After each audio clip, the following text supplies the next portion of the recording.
CentreCourt MBA Festival here in London. And to get us started on what's going to be a very full and busy day with pretty much every top European business school, I'm delighted to welcome an old friend, Seán Meehan, the Dean of the MBA program at the IMD Business School in Lausanne. Seán, it's great to see you. Thanks for being with us. You've had a great year.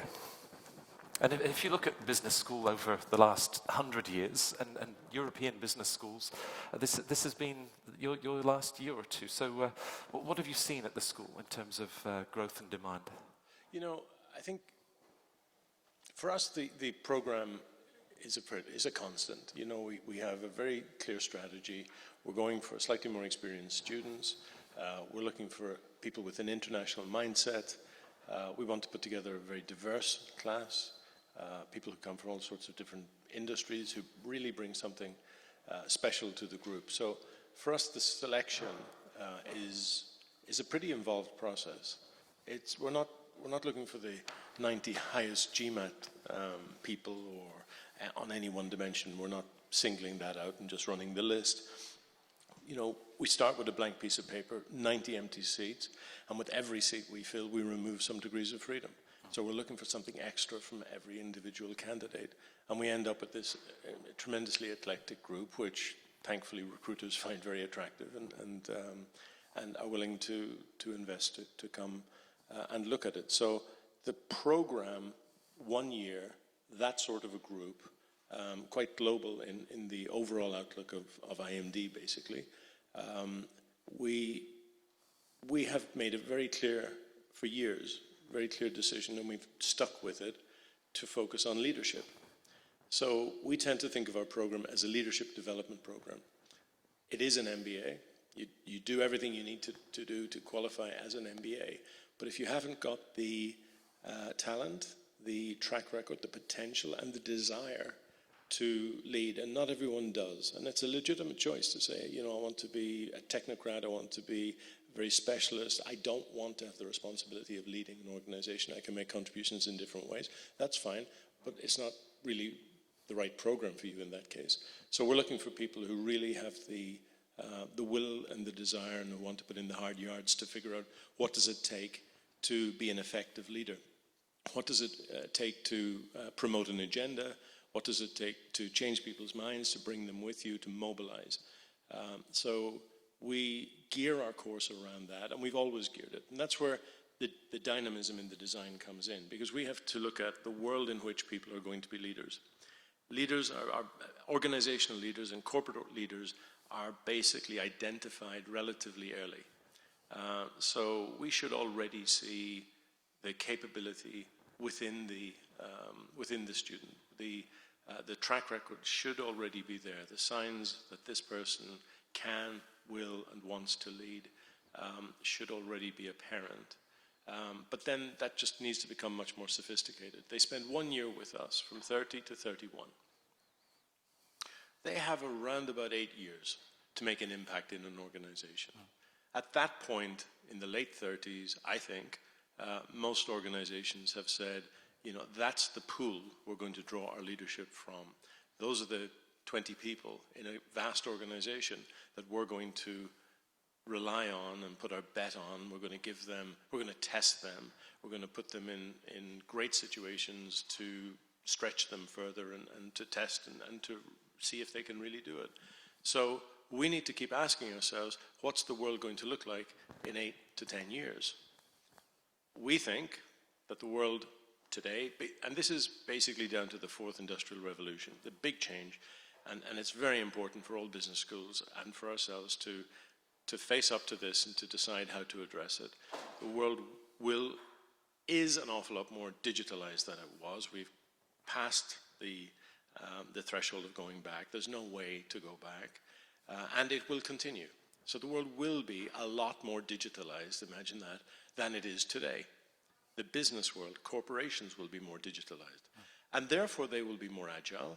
People will have to behave and work and organize in a much more entrepreneurial way in organizations, in large organizations. So the business world will be more entrepreneurial, and it will be more global.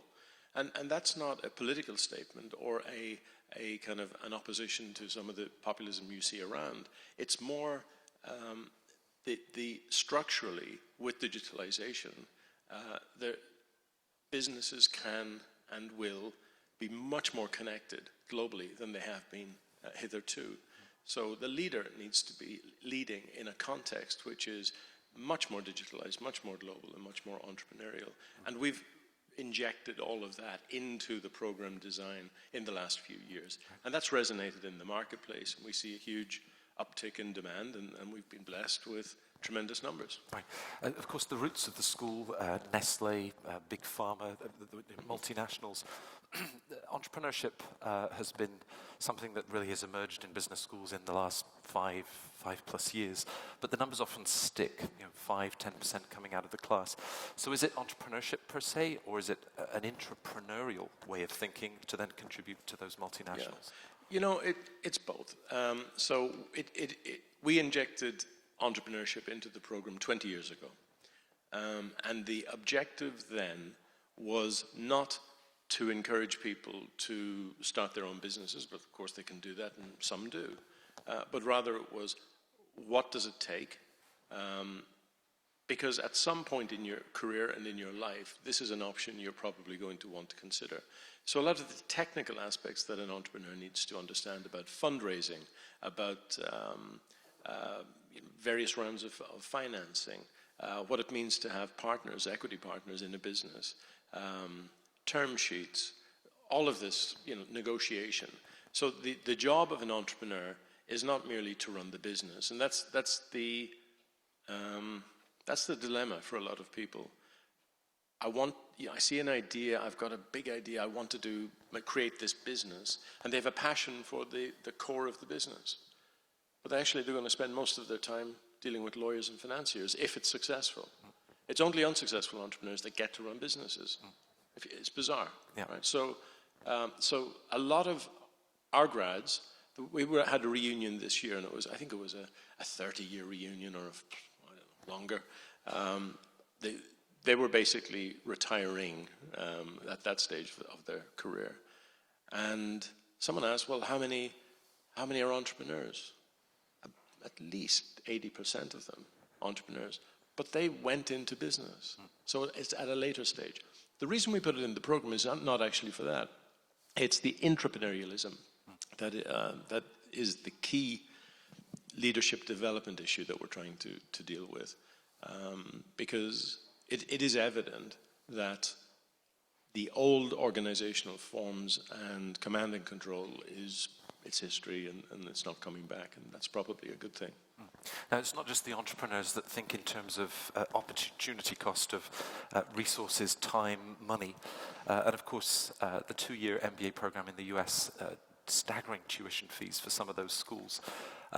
In that European 1-year model, that's gaining a lot of traction. There's 7 schools in the Forbes ranking, which looks at ROI, lead well ahead of the US schools, and IMD in particular in that ranking. So what is the attraction of 1 year and taking that time?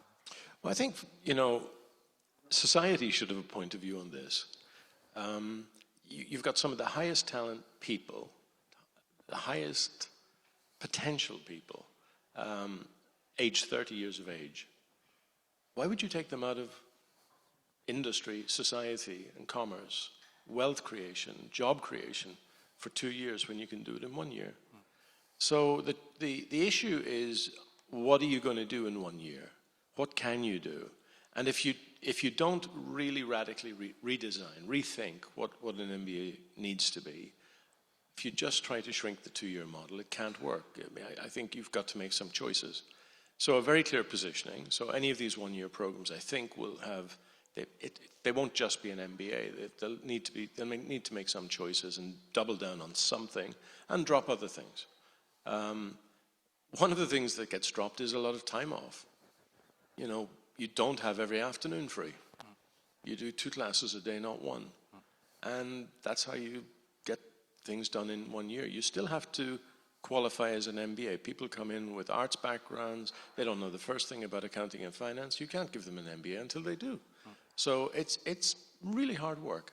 Now, I just happen to think it's worth it. I mean, if you really want to lead, if you want to make an impact in life, then what are you doing spending another 2 years at school for? You've done a 4-year degree, you've gone into the workforce, you've learned some stuff, you've had experiences. I think, you know, the cost to the individual and the cost to society is too much, and I think there'll be more one-year programs for sure. Right, and this generation applying to IMD, and these are the top one-year programs, we describe them as digital natives compared to the two of us. Predictions that technology would disrupt the business school model. What are you seeing in terms of the role that technology plays to both deliver education where and when you want it, and within that full-time program format? So I tend to think of development rather than education per se. I think people need to develop themselves, and development is a lifelong endeavor. I think you do have to have a good grounding, and you have to have a good understanding of where you stand relative to others. So I think the classroom has a role to play.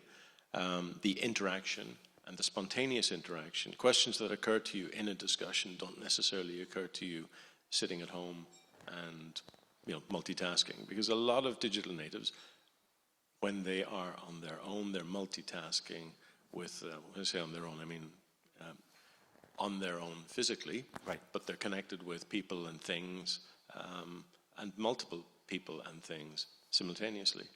It's pretty hard to focus and reflect, develop in that context, I think. It does have a role.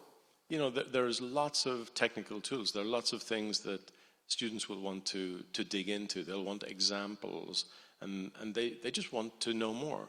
So they come out of class and they say, okay, I'd like to, you know, there's a good 15-minute TED talk on human-centered design. So let's hear about that. There's a great behavioral economist that has his vlog.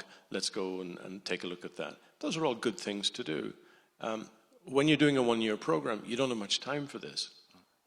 So I think in the one-year model, I think probably in the two-year model, you have a prescribed bunch of activities. These, you know, schools all of the schools represented here today, they understand how to put a curriculum together. There's an awful lot to get through, and they work out how students should be spending their time from Monday morning to Sunday evening.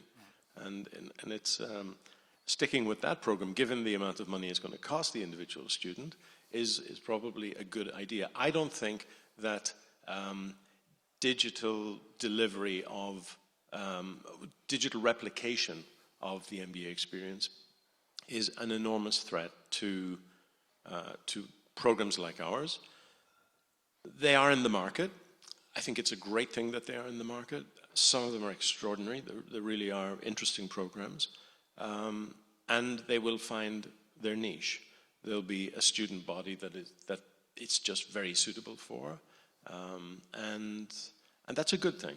You know, the more students that can be educated and developed in the area of business, the better it is for all of us. Right. So we'll see more online MBAs, for example, but perhaps catering to a different audience. I think so. Right. I think so. Digitalization has a huge impact on us, nevertheless. We deliver a lot of materials. You don't see paper around the place as much as you hardly ever see paper now. All the platforms, all the course materials are delivered electronically. All the communications are on a central platform. You know, high schools have this, so, you know, universities and business schools have this as well. And that's important. It's easier to connect with classes outside of class. It's easier to address issues that classes are raising so that everyone can learn from them, and to keep the learning alive. Or if there's a problem area that students are struggling with after class, I think that's important to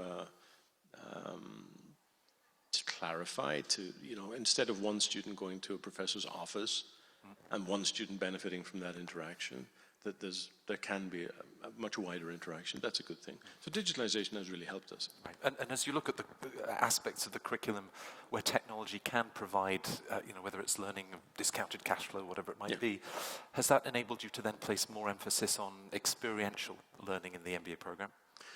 We have about a third of our program is experiential, and that's a big chunk.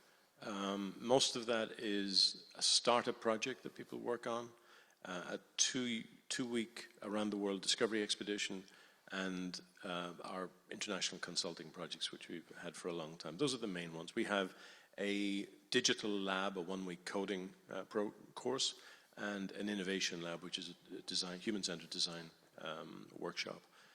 So when you add all of those things together, it's around about a third of the program. I think experiential has its role, but there is a role also for, learning the basics, having them explained to you, questions and answers, and having a learned or knowledgeable expert in the room to share experiences, examples, and to explore problems, and to try to help the students learn how to approach problems and think about these sorts of situations. I think that's what classrooms can really help. A well-run classroom is an experiential learning endeavor. We don't lecture. You've never at IMD seen someone come in, go to a podium and say, take notes, here are my 47 slides, I'm going to explain them all to you and tell you a bunch of stories. That's not how we do things. The student has to come prepared, the groups come prepared, we debate, we discuss, we look at different perspectives. Business, after all, the practice of business is social science. There are very few correct answers, apart from your discounted cash flows and other figments of analysts' imagination. So you can construct any reality you want and have spreadsheets and there will be answers. But in business, there aren't. There's judgment.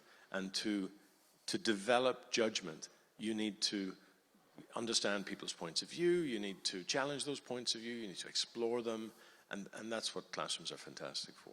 Now, you started talking about this sort of magic number of 90, and it's always been 90 students, certainly in the last 25 years that I've followed the school. And last year, 43 nationalities represented among those. So how do you bring those global perspectives into learning? You talk about a very international mindset. Can you talk about that? Well, I think the first thing is that we demand tolerance. I mean, that's a strange statement, demanding tolerance. We come from a point of view that is not an Anglo-Saxon economic model, not a continental economic model. We don't have a point of view that is West versus East, North-South hemisphere, as a school. Genuinely global, and we call it open. So that's the first element. Institutionally, we're very keen on that. Our professors, I think we have 2 professors who are Swiss out of 45. And they come from everywhere. So lots of countries in Europe, from Asia, from Africa, and Latin America. From everywhere. The professors. The case materials and the companies we work with, because of the institution that we are, and as you say, we're set up by industry for industry, those are global companies. Our client roster is the United Nations of the corporate world. So our experiences, our professional practice experiences are global. So that's the third element. The fourth key element is the students themselves. Because they are from everywhere, they can go like, whoa, that would never work in my country because, and they can give the examples, and you've fascinating perspectives and issues. So I would say those elements alone are, I would say that's 90% of the global experience. We do bring people around the world. And that's a great experience to bring the entire class together. Last year we went to Silicon Valley, Singapore, and Bangalore. This year we will go to Silicon Valley, Shenzhen, and Dublin.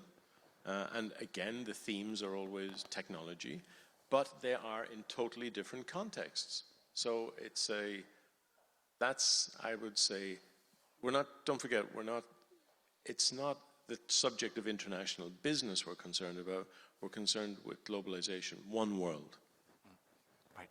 Right. Now, in that one world, some of the leading US business schools have made great strides in the last 10 years in terms of gender balance, which has been a challenge for European business schools in relative terms. It's often around 30%. So what is your challenge to move towards stronger numbers of women in the MBA classroom? What is our challenge? We just have to do it. The challenge is we must fix this. It's not okay. We're committed to parity, and the sooner we can get there, the better. We invest all of our marketing bucks towards marketing and communicating towards women, and we've created 2 scholarships this year. We converted a bunch of scholarships in the recent past. We moved from 19% to 28% over the last 2 years, and we need to move again.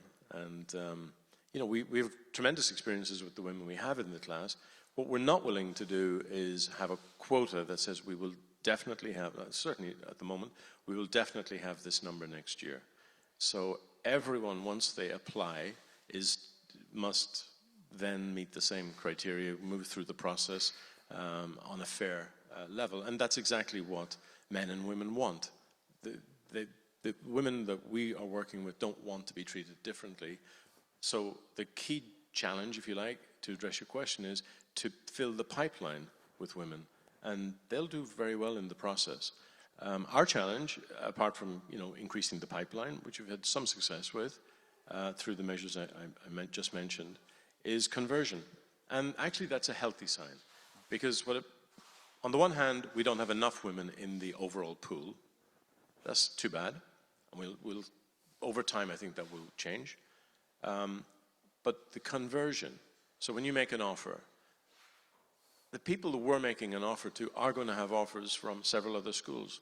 So our yield will be lower with those women than with men, because all the schools aren't fighting over getting those men. So I think funding is a challenge. If we could have more funding for women's scholarships, then that would help us.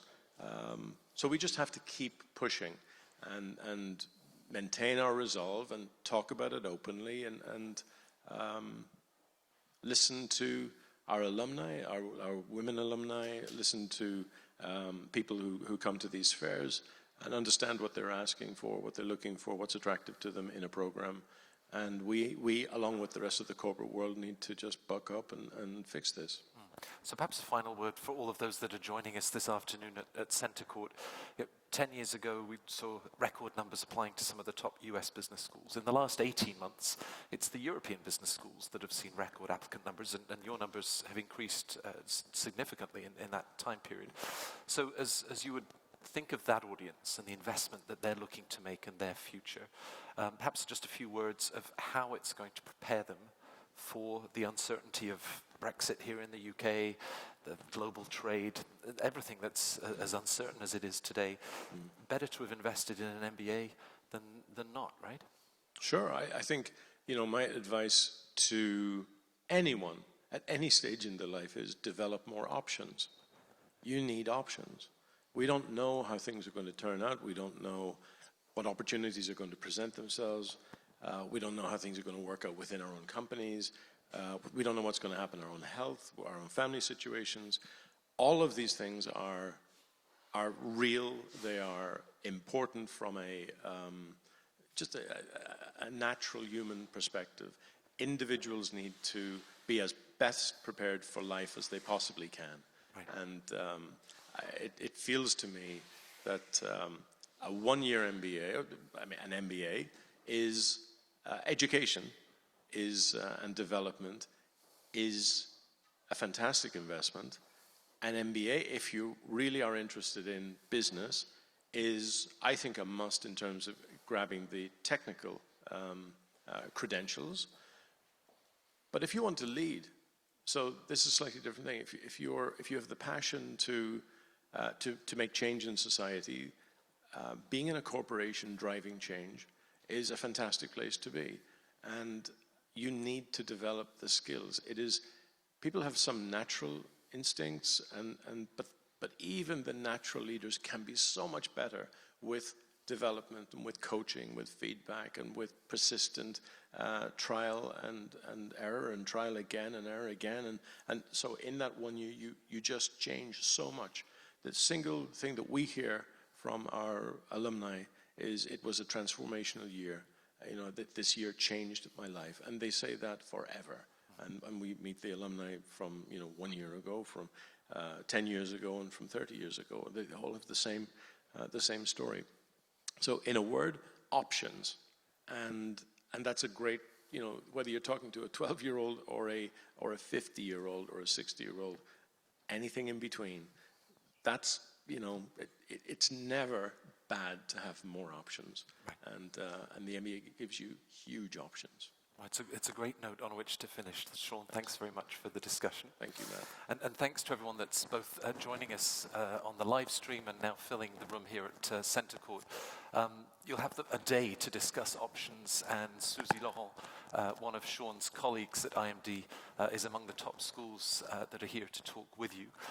Many of these schools, IMD included, I think you have 10 or 11 applicants for every one place in the MBA program at IMD. Selectivity is at the heart of that. So our next session we call the committee, and we have a current senior admissions from Oxford Saïd Business School, as well as former associate directors from Harvard Business School and from INSEAD Columbia, to talk about typical profiles and what they could do to best improve their chances. But Seán, again, thanks for being with us to get the event started. Thank you. Okay.